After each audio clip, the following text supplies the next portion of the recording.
دوستو،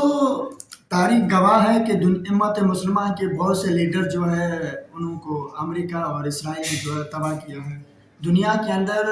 وار ہوتی رہتی ہے، آپ نے ورلڈ وار 1 پڑھا ہوگا، ورلڈ وار 2 پڑھا ہوگا، لیکن آج کے وقت کے اندر جو دنیا ہے وہ ورلڈ وار 3 کی طرف جا رہی ہے۔ تو امت مسلمہ ہمیشہ جو ہے وہ پریشان رہی ہے ان معاملات کے اندر، کیونکہ جو یہ کافران کی طاقت ہے وہ ہمیشہ امت مسلمہ کو کسی نہ کسی حد تک لے جاتی ہے۔ رات کی خبر کے مطابق ایران کا جو سپریم لیڈر ہے آیت اللہ خامنئی، ان کو جو ہے انہوں نے شہید کر دیا ہے، اور اس کے علاوہ جو ان کے چیف آف آرمی اسٹاف ہے اور وزارت خارجہ کا ایک بندہ بھی شہید ہو چکا ہے۔ اس بات کو ہم سمجھتے ہیں کہ ایران کے اندر ایسا کچھ کیا ہے کہ ہمیشہ یو ایس اے اور اسرائیل ساتھ مل کر جو ہے ایران کو نقصان پہنچانے کی کوشش کرتے رہے ہیں۔ آپ اس بات کو سمجھیے، پورے جو بھی سارے مسلمان ممالک کے جو 50 سے زیادہ مسلمان ممالک ہیں، ان کے اندر صرف پاکستان ایک ایسا ملک ہے جن کے پاس نیوکلیر پاور موجود ہے۔ ایران جو ہے اپنے آپ کو یہ اسٹیبل کرنے کی کوشش کر رہا ہے کہ میرے پاس بھی نیوکلیر پاور آ جائے۔ اگر ایران کے پاس نیوکلیر پاور ہوتا تو یہ ان کی جرت نہ ہوتی کہ ایران کے ساتھ یہ معاملات کر سکے، لیکن اس کے اندر ایک بات سمجھنے والی ہوتی ہے کہ یہ جو سارے معاملات ہوتی ہے، صدر صدام حسین، اس کے بعد یہ، اس کے علاوہ بہت سے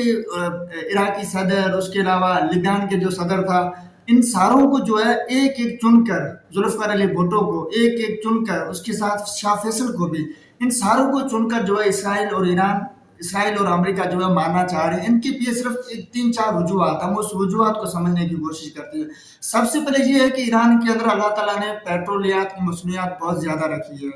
کیونکہ اب جو ورلڈ ہے وہ بننے جا رہی ہے ماڈرن ورلڈ، یعنی سمجھیں کہ جس کے اندر جو ہے پیٹرول کی اتنی زیادہ ویلیو نہیں ہوگی، بلکہ ہوگی الیکٹرانکس کار کی ہوگی۔ تو اگر ایک تو اس کا یہ ریزن ہے، دوسرا ریزن یہ ہے کہ یو ایس اے چاہتا ہے کہ کوئی بھی ملک جو ہے وہ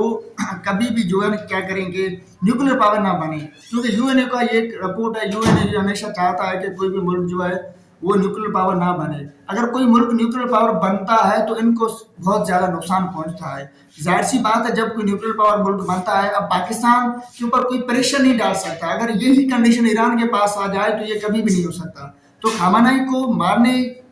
شہید کرنے تک، اور اس کے اندر ایک بہت زیادہ جو بات ضروری ہے وہ یہ ہے کہ ایرانی ہمیشہ جو ہے نا وہ انڈیا کے ساتھ رہی ہے۔ ایران کے بہت سے جو ہے نا، یہ ہم کہہ سکتے ہیں کہ ہر کسی کی ملک کے اپنے ایک ہوتے ہیں پرسنل ریلیشنس ہوتے ہیں، اپنے ایک اختیارات ہوتے ہیں، اور ایران کے اندر فارن کے سمجھیں کہ بہت زیادہ ریسٹرکشنس ہے، پالیسیز ہے، سب کچھ ہے، لیکن اس کے بعد ایران کے اندر اتنے غدار موجود ہے کہ وہ سارے غدار یا تو انڈین ہے یا خود ایرانین ہے۔ یہ بات سمجھنے والی ہے۔ ایران کے اندر جو سب سے زیادہ غدار ہے، رات کے اندر یہ آپ دیکھیں گے تو یہ آپ کو یہ معلوم ہو جائے گا کہ صدر خامنئی کو جو ہے وہ بلایا گیا ہے اجلاس کے لیے، اس کے بعد اس کو کہیں محفوظ جگہ نہیں منتقل کیا گیا ہے، بلکہ اس کو اس کی رہائش کے اوپر منتقل کیا گیا ہے۔ اس کے بعد انہوں نے ڈائریکٹ کسی نے جو ہے وہ ایجنسی کو یہ خبر دی، اس کے بعد اس کے بنکر کو ڈائریکٹ نشانہ بنایا گیا۔ اس کے اندر خالی خامنئی نہیں بلکہ اس کی جو ہے ڈاٹر ان لا بھی شہید ہوئی اور اس کا بیٹا بھی شہید ہو گیا ہے۔ تو اس بات کو سمجھیں۔ اس کے بعد ایران کو یہ سمجھنا چاہیے کہ ایران کی کچھ 3-4 غلطیاں ہیں جو میں آپ کو بتانا چاہتا ہوں۔ سب سے پہلی غلطی یہ ہے کہ ایران ہمیشہ جو ہے وہ مسلم کنٹری رہی ہے، لیکن وہ سب سے زیادہ جو خرچہ کرتی ہے وہ مولویوں کے اوپر خرچہ کرتی ہے۔ پڑھا ہے؟ اس بات کو آپ سمجھیں، آپ سائنس کے دور کے اندر موجود ہے، آپ کو ان چیزوں کو نہیں دیکھنا چاہیے، بلکہ آپ کو دیکھنا چاہیے کہ آپ سائنس اور ٹیکنالوجی کے اندر آگے آئیں۔ اگر یہ چاہتے تو کیا صدر کے لیے یہ کوئی بنکر، اس بم پروف کوئی چیز نہیں بنا سکتے تھے، لیکن لوگوں نے نہیں بنایا بنکر پروف، کیونکہ ان کو اب اسی 2026 کے اندر، ایک تو 24 کے اندر اور 26 یعنی ایک سال کے اندر ہی تقریباً جو ہے 2